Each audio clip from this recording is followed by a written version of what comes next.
ठाणे जिले के बदलापुर पश्चिम police crime branch unit 4 को गुप्त सूचना मिली कि मुंबई के 4 history sheeter chain snatcher Thane में आकर महंगे आभूषण चुराने की योजना बना रहे हैं। ठाणे क्राइम ब्रांच यूनिट 4 ने साजिश रचकर 4 आरोपियों को गिरफ्तार किया, जिनमें मुख्य आरोपी राम सिंह चौहान था।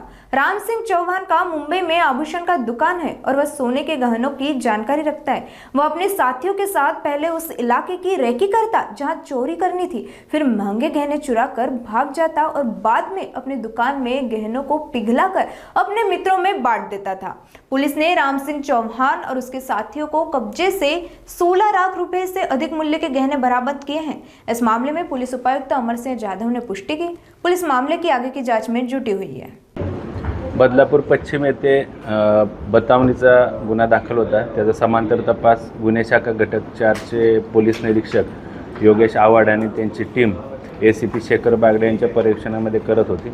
त्यामध्ये युनिट 4चे पोलीस हवालदार थोरवे यांना माहिती मिळाली की मुंबई परिसरातील काही इसम हे बतावणीचे गुन्हे ठाणे आयुक्तालयाच्या हद्दीमध्ये करत आहेत। त्या अनुषंगानं 4 आरोपींना ताब्यात घेण्यात आलं आहे।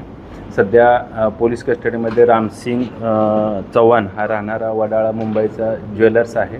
तो सध्या पोलीस कोठडीमध्ये आहे। त्याची पोलीस कोठडी आजपर्यंत आहे।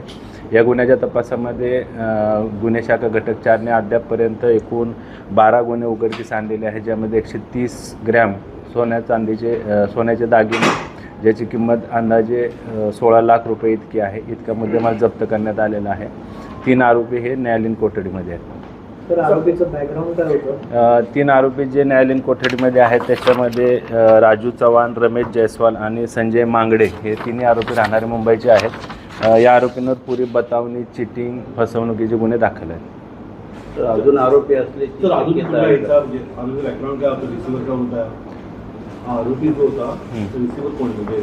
हा जो सध्या रामसिंग चव्हाण आहे हा ज्वेलर्स आहे मुंबईचा, तो रिसिव्हर आहे ज्यानं या आरोपींकडून मुद्देमाल घेतला होता आणि त्याची विल्हेवाट तो लावणार होता।